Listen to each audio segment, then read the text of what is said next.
కొండా సురేఖ అంటే మీకు అందరికీ తెలిసి ఉంటుంది, నేను దానికి స్పెసిఫిక్గా ఇంట్రడక్షన్ ఇవ్వక్కర్లేదు.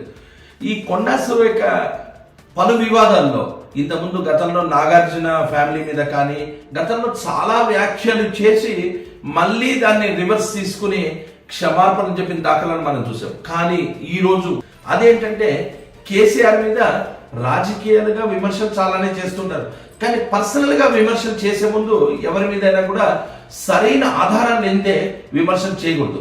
దాని మీద కేటీఆర్ గారు పరువు నష్టం దావా కూడా వేయడం జరిగింది.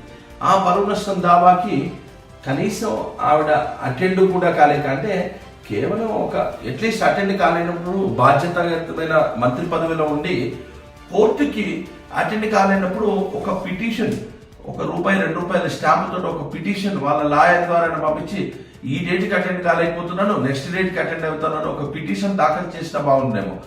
దాన్ని కూడా అంటే నెగ్లిజెన్స్ అనుకోవాలా, లేదా కోర్టు అంటే మాకేంటి, మమ్మల్ని ఏం చేయగలుగుతుంది మా ప్రభుత్వం అనుకోవాలా తెలియదు. కానీ ఆ నెగ్లిజెన్స్ కారణంగా ఈ రోజు మరొక పెద్ద వివాదం అంటే NBW కేసులోకి కోర్టు ఆదేశించి రేపు వచ్చే నెల 5వ తారీఖు లోపల కంపల్సరీ పర్సనల్ గా అటెండ్ అవ్వమని కోర్టు తీర్పు చెప్పింది.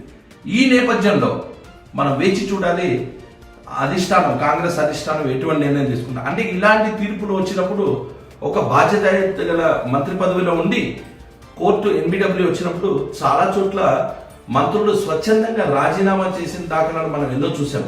అది ఎందుకంటే ఇలాంటి పొజిషన్లో ఉండి కోర్టు NBW ఇస్తే కనుక కంపల్సరీ అంటే కోర్టు ధిక్కరణ చేశారు అంటే అనే ఉద్దేశంతో స్వచ్ఛందంగా మంత్రి పదవులు రాజీనామా చేయించిన దాఖలాలు ఎన్నో చూసాం. ఇప్పుడు పలు రాజకీయ నాయకులు కానీ విశ్లేషకులు కానీ ఏమనుకుంటున్నారంటే ప్రతిపక్షాలు కూడా ఇటువంటి కోర్టు ధిక్కరణకు పాల్పడింది, కోర్టుకి రాలేదు కాబట్టి ఆమె మంత్రి పదవికి రాజీనామా చేయాలని చాలా మంది డిమాండ్ చేస్తున్న పరిస్థితి మనం గమనిస్తున్నాం.